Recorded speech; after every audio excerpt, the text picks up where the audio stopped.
Bonjour et bienvenue à cette édition de la Tribune TVHR. Il y a quelques jours, il y avait une importante conférence de presse où on annonçait une campagne majeure de financement de la part de la Fondation du Cégep Saint-Jean-sur-Richelieu. Et pour nous en parler, on a le directeur général de la Fondation, M. Yann Roussel. M. Roussel, bonjour. Bonjour. On parle donc d'une campagne majeure. C'est la première, je pense, campagne importante de la Fondation. Peut-être nous en parler un peu, le but de cette campagne de financement. Oui, en fait, comme vous dites, première campagne majeure pour célébrer nos 25 ans à la Fondation. Donc, 2 projets historiques au Cégep, donc la reconstruction des serres pédagogiques pour notre programme en agriculture et la construction d'un nouveau pavillon, donc une clinique santé globale qui va encadrer nos 4 programmes de santé au Cégep. Bon. C'est une campagne qui va s'échelonner sur 3 ans. Vous souhaitez ramasser 4 millions de dollars. Habituellement, les campagnes de financement sont peut-être un petit peu plus courtes. Pourquoi avoir ciblé 3 ans pour amasser cette somme d'argent? En fait, c'est quand même historique dans le volet collégial de 4 millions. Là, on a un objectif réalisable, mais ambitieux. Donc, on s'est donné le temps vraiment d'aller chercher, d'attacher tout le financement.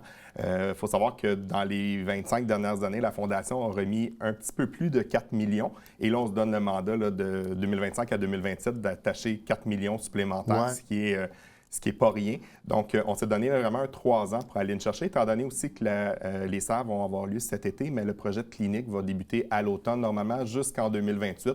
Donc, ça nous donnait la latitude d'échelonner la campagne. Oui, c'est ça, jusqu'à l'inauguration de la clinique, advenant que les échéanciers soient respectés, bien sûr. Donc, c'est 4 millions de dollars. Il y a quand même des partenaires importants. Desjardins est un partenaire important. Et vous avez déjà 1 million d'amassés grâce à Desjardins. Oui, en fait, Yves Bisson, qui est le directeur général de la Caisse au Richelieu, est notre président d'honneur de cette campagne majeure-là. Et lors de la conférence de presse, on a pu dévoiler un don historique de Desjardins dans la Montérégie de 1 million de dollars au projet, ce qui totalise déjà 1,5 million de ficelés sur 4 millions là, lors du lancement la semaine dernière. Qu'est-ce que vous allez faire justement pour ramasser ces 4 millions-là? Oui. Bien, en fait, on a déjà plusieurs approches de fait. Là, on est en campagne silencieuse depuis juin dernier. Donc, on a quand même un 6 à 8 mois déjà de fait sur cette campagne-là. Ça va être des acteurs du milieu, donc des entreprises, des industriels de la région, des fondations privées également qui vont être sollicitées, différents paliers de gouvernement.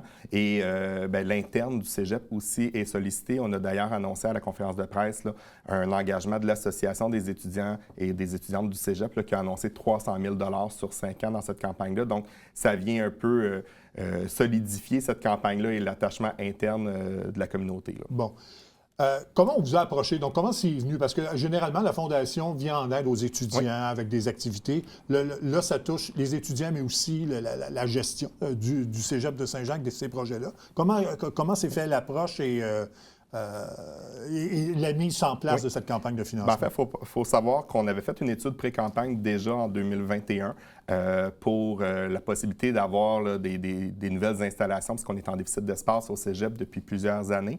Et l'année dernière, on a eu l'annonce du ministère de l'Enseignement supérieur qui avait un octroi de 33 millions pour bâtir un nouveau pavillon. Il faut savoir que la Fondation ne finance pas de la brique et du mortier et on ne vient pas remplacer un financement ministériel, mais on vient vraiment optimiser le parcours de l'étudiant. Donc, nous, on s'est dit, on a un manque à gagner dans nos programmes de santé au niveau de l'équipement, de nos locaux actuels, mais également dans la clinique. Il va falloir mettre de l'équipement à la fine pointe et on veut que nos étudiants soient prêts pour aller sur le marché du travail et aient appris sur les équipements de dernière technologie. Donc, on a rencontré la direction des études et on leur a demandé de nous faire un portrait de l'équipement qui doit être changé ou qui doit être acquis au cours des 3 prochaines années. Et on a eu un résultat de 2 millions de dollars là, dans les 3 prochaines années pour nos 4 programmes de santé. Donc, la Fondation s'est dit, cette annonce-là d'un nouveau bâtiment, c'est la meilleure des vitrines pour lancer une campagne majeure, pour aller chercher du financement pour vraiment nos étudiants, pour l'équipement de nos étudiants, les espaces de vie étudiantes également. Donc, on a été chercher un 2 millions là. Et après, de fil en aiguille, quand on a positionné la clinique sur le terrain, c'est là qu'on s'est rendu compte qu'on devait démolir les serres pour pouvoir la construire. C'est la seule façon qu'on pouvait relier les 2 bâtiments ensemble, pas perdre d'espace vert ni de stationnement non plus en utilisant cet espace-là. Et les serres étaient en fin de vie. Nos serres ont 40 ans au Cégep. Par le passé, on a fait une étude pour faire rénover ces serres-là et ça coûtait 2 millions les rénover, alors que c'était quand même des serres qui étaient enclavées entre 2 bâtiments. Donc, éventuellement, on aurait dû quand même les relocaliser. Donc, on s'est dit, une MRC à 90 agricole, collée au jardin de Napierville à 95 agricole, on ne peut pas passer à côté et dire, on ferme le programme ou on enlève les serres tout simplement. Donc, on a décidé, la Fondation, d'ajouter un 2 millions à cette campagne majeure-là pour reconstruire les serres qui vont être à l'arrière du terrain avec les nouvelles technologies au goût du jour, puis s'assurer d'avoir une main-d'œuvre, une relève agricole là, dans la région.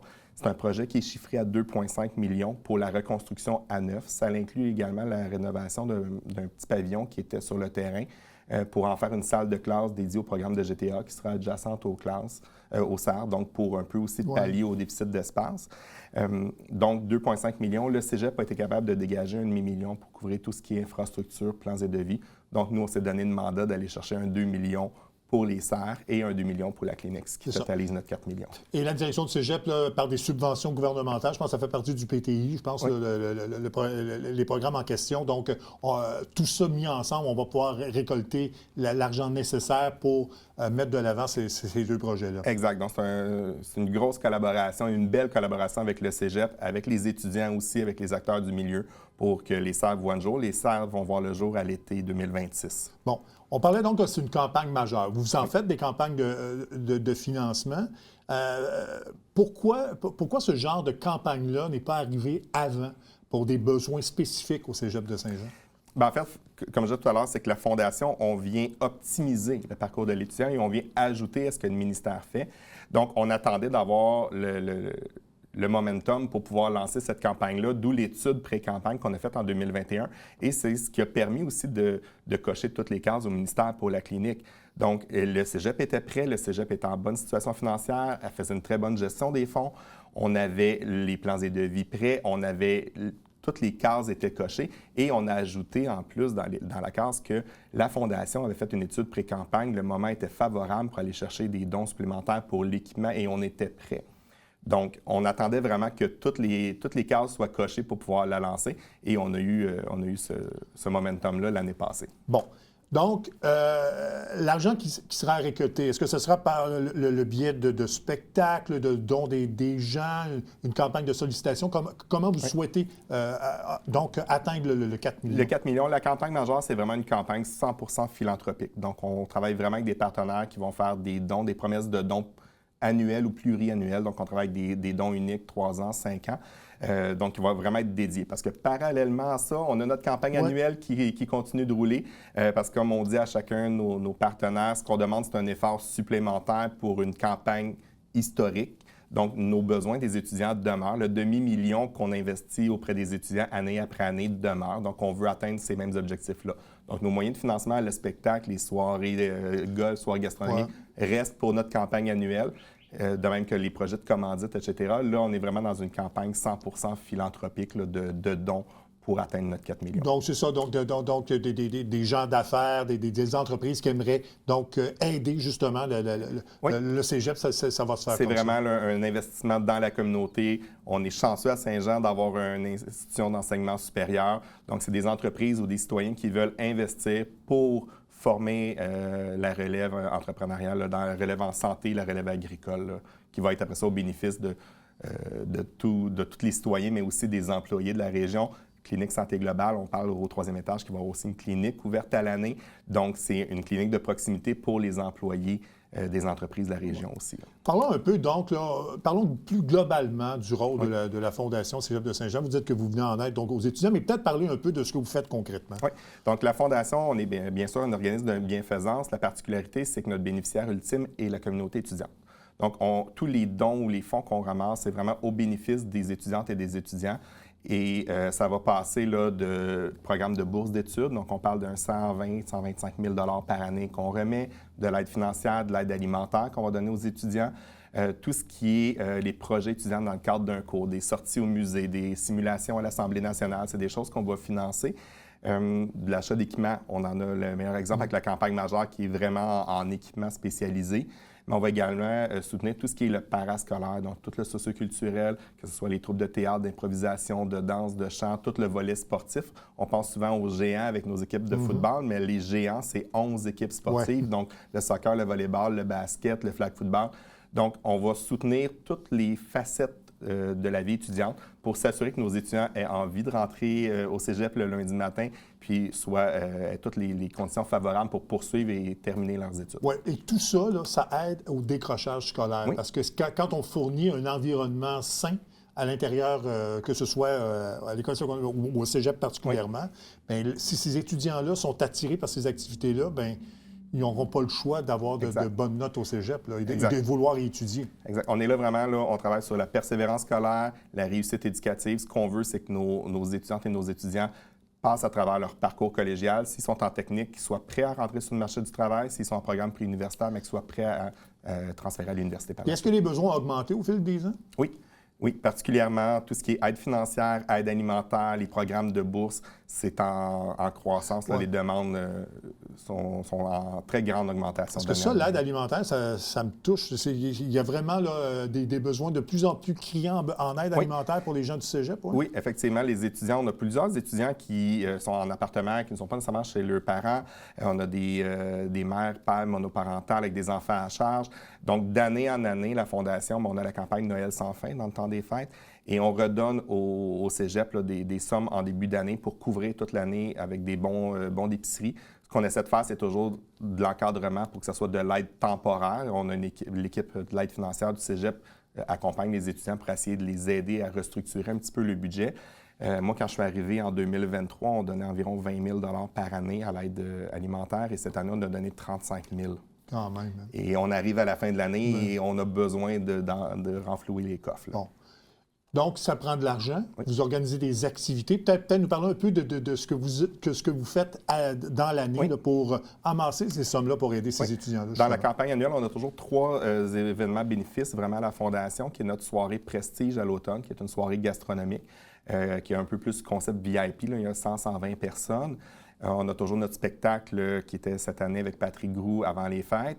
Et on a notre classique de golf qui est à sa 24e édition qui va arriver au mois de juin. Donc, c'est nos 3 activités vraiment bénéfices. Ensuite, pour amasser des fonds, bien, on s'occupe de la gestion du plan de commandite du stade Alphonse Desjardins. Donc, tout l'argent qui est amassé avec la visibilité au stade est reversé aux équipes sportives. Et par la suite, bien, c'est une campagne annuelle de dons et de partenariat avec les entreprises et les citoyens de la région. Ouais. Dans le contexte économique d'aujourd'hui, est-ce que c'est plus difficile, les commanditaires, la sollicitation, est-ce que c'est plus difficile d'amasser de l'argent? Oui, on ressent que ça a changé dans les dernières années. Les gens sont encore aussi généreux, mais il faut travailler plus fort. On a beaucoup plus de partenaires, de donateurs. Et ils sont aussi probablement plus sollicités aussi. Exactement. On est une super de belle ville, Saint-Jean-sur-Richelieu, mais on a plusieurs belles causes et belles fondations. Nos entreprises sont extrêmement généreuses, sont extrêmement sollicitées aussi. Donc, ce qu'on voit, c'est que le montant du don ou de la commandite va diminuer pour être capable d'aider toutes les causes. Donc, il faut travailler encore plus fort parce qu'il faut aller chercher de plus en plus de partenaires pour arriver, en fait, pour maintenir le montant qu'on amasse, mais on essaie toujours de dépasser nos objectifs aussi. Ouais. Et les gens, donc, qui veulent aider la Fondation, autant pour la campagne là, pour les 2 projets du cégep que pour aider les étudiants, qu'est-ce que ces gens-là doivent faire? En fait, don en ligne, c'est la façon la plus simple. L'éducationmamission.com, vous arrivez directement sur le site de la Fondation. Ensuite, bien, si vous voulez être partenaire, si vous voulez offrir des bourses, vous pouvez nous contacter directement, l'équipe de la Fondation, puis on peut regarder avec vous c'est quoi qui vous fait vibrer. On va toujours essayer de faire une proposition pour que le partenaire puisse investir dans quelque chose qui lui tient à cœur puis qui vient chercher. Qui a la meilleure visibilité possible aussi. Exact. Bon. Donc, on rappelle donc que c'est cette campagne là, pour la Fondation du Cégep Saint-Jean-sur-Richelieu, 4 millions de dollars pour les 2 projets. Je rappelle les projets, la création d'une clinique de santé globale ainsi que la reconstruction des serres au Cégep de Saint-Jean-sur-Richelieu. Monsieur Roussel, merci beaucoup. Merci à vous. Et puis, bon succès pour la campagne de financement. On espère que les gens seront généreux parce que c'est des projets importants et aussi pour aider les étudiants du Cégep. Merci à vous. Merci. On fait une courte pause et on vient tout de suite après.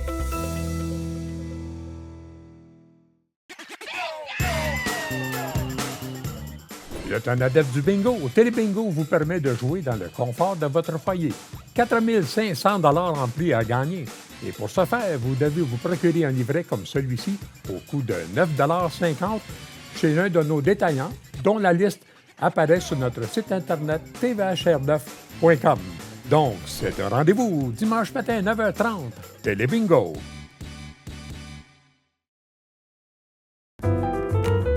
À tous les mois, écoutez Dans l'œil de Miss Ray et rencontrez des artistes et des organismes qui contribuent à la diversité culturelle de notre belle région.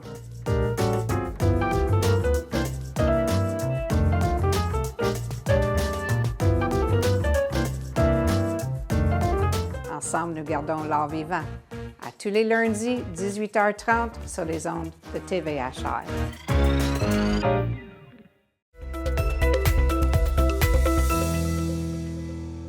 Avec mes prochains invités, on va vous parler d'un projet qui existe dans la région de Chambly-Carignan. Il s'agit des Cafés du Monde.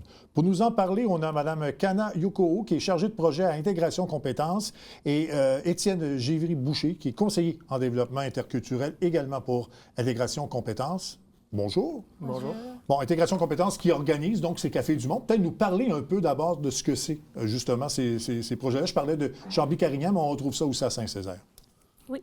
Donc, Café du Monde, c'est un café-rencontre ouvert à tous sans frais.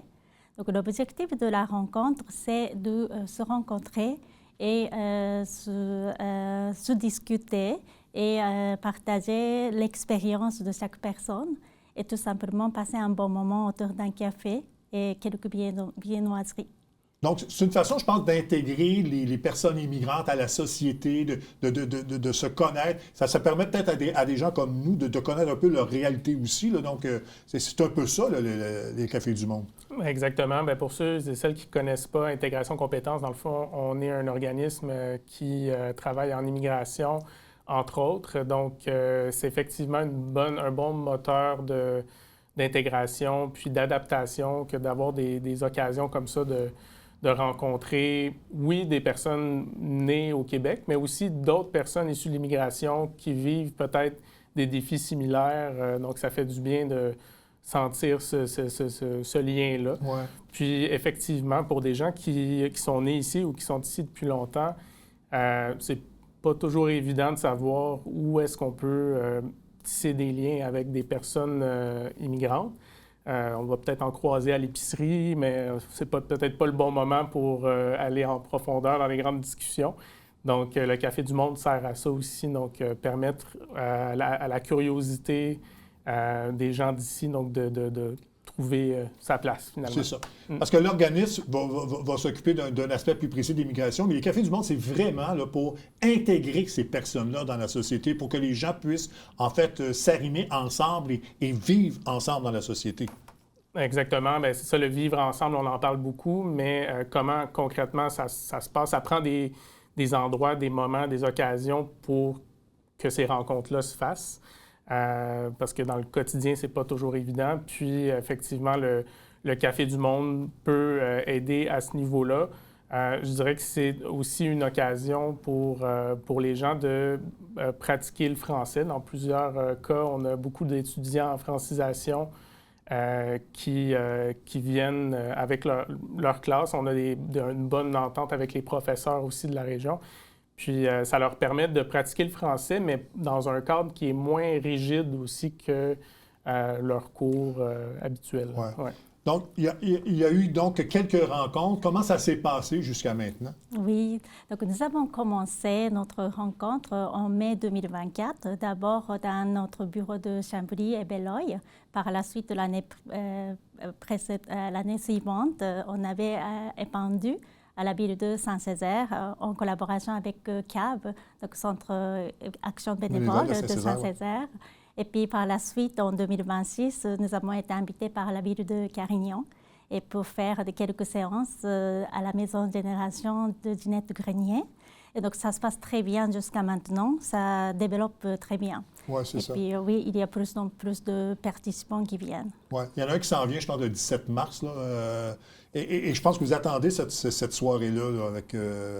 Bien, on a vécu une première expérience il y a quelques temps, j'ai plus la date exacte en tête, là, mais à Carignan, puis on sent qu'il y a vraiment un engouement de la part de la ville, entre autres de Carignan, qui nous a accueillis vraiment. On les salue d'ailleurs, ça a été une belle première.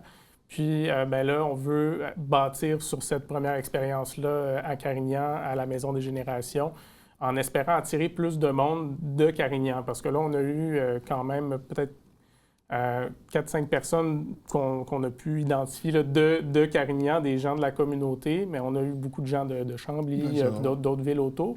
Donc, on espère, entre autres en étant ici aujourd'hui, d'attirer des gens de la communauté de Carignan. Est-ce que vous avez eu des témoignages de gens qui ont participé à ces soirées-là? Qu'est-ce que ces personnes-là disent? Ben, ils disent vraiment que c'est le partage d'expériences et le trouble avec des personnes qui ont vécu la même chose, ça leur fait de bien. Et puis pour certaines personnes, surtout personnes immigrantes qui ont quitté leur réseau familial ou les réseaux professionnels, qui se trouvent ici. Et puis c'est pas évident de faire des premiers pas. Mais justement, ce lieu-là, au Café du Monde, parfois, nous avons des organismes communautaires et des entreprises qui viennent. Donc, ça leur permet de faire justement ces premiers contacts à la communauté. Ouais. Est-ce que vous avez remarqué que les gens sont maintenant plus sensibilisés, pas au problème, mais à la vie de ces personnes immigrantes-là lorsqu'elles s'intègrent à la communauté? Bien, je pense qu'il y aura toujours de la sensibilisation à faire, évidemment, puis on est là aussi pour ça. Mais le Café du Monde peut jouer un rôle à ce niveau-là, je pense. Il y a des gens peut-être qui ne savent pas trop à quoi s'attendre, qui se retrouvent dans la salle avec une diversité incroyable de gens. On a vraiment des gens d'un peu partout dans le monde qui viennent au café. Puis, forcément, je pense que on n'aurait peut-être pas osé approcher tous ces gens-là autrement. Donc, ça contribue à la sensibilisation. Mais oui, je pense qu'en général, malgré tout ce qu'on peut entendre, tous les défis en lien avec le vivre ensemble au Québec, il y a une ouverture, puis il y a beaucoup de gens qui ont envie de s'impliquer, puis envie d'aller à la rencontre des autres. D'ailleurs, c'est un peu ce que je voulais aussi ajouter aux commentaires de ma collègue. Donc, pour les gens d'ici qui participent au Café du Monde, ce qu'on reçoit comme témoignage jusqu'à maintenant, c'est vraiment que ça fait du bien de se sentir utile dans ce contexte-là où il y a beaucoup de débats autour de l'immigration, puis tout ce qui se passe dans le monde qui n'est pas évident. Donc, d'avoir cette place-là aussi pour redonner à des gens qui viennent ici, comme Kana disait, qui ont souvent abandonné leur vie au pays. Donc, si on peut leur redonner un petit peu de cette façon-là, bien, c'est toujours apprécié. Oui, parce que je m'en allais vers là, justement, cette espèce, les décisions, tout ce qui se passe actuellement au niveau de l'immigration, l'abolition du PEC, les demandeurs d'asile, cette perception que l'on a envers les personnes immigrantes. On dirait que les nouvelles, il y a beaucoup de négatifs autour de ces personnes-là, alors que ça devrait être le contraire. Est-ce que ces personnes-là s'en ressentent? Est-ce qu'on vous en parle de cette perception-là que les gens ont du dossier de l'immigration actuellement? C'est sûr que c'est un stress qui s'ajoute à d'autres éléments, évidemment, d'un parcours migratoire. Parce qu'on en parle beaucoup, là, c'est ça, négativement, malheureusement. Oui, c'est ça, oui. Donc, toute décision qui va être prise, que ce soit au niveau du provincial, du fédéral, peu importe, c'est sûr que ça se rend aux oreilles des premiers concernés, donc des personnes immigrantes. Donc, nous, vraiment, on est là pour faire la promotion de la richesse que l'immigration nous apporte ici dans la région. Puis, on les accompagne dans leur processus. Mais oui, effectivement, je pense qu'on ne peut pas nier le fait que ça a des impacts psychologiques sur les gens qui reçoivent ces messages-là. Généralement, les personnes immigrantes s'installent dans les grands centres. Donc, on parle de Montréal, Québec, les grosses villes. Mais il y en a beaucoup, Chambly, Carignan, dans ce secteur-là, il y en a beaucoup? Ben oui, par exemple, dans la ville de Carignan, il y a eu forte croissance de la population. Donc, il y a des jeunes familles qui viennent habiter dans le quartier. Donc, justement, oui, nous avons plus en plus de demandes. Oui. Pour venir à Intégration Compétence, je pense que ça fait 40 ans là, que l'organisme existe. C'est quand même pas rien. Peut-être nous parler là, du rôle plus global que vous faites auprès de la population. Oui, donc Intégration Compétences est un organisme à but non lucratif qui existe, comme vous avez dit, plus de 40 ans. Nous travaillons sur l'insertion sociale de la population.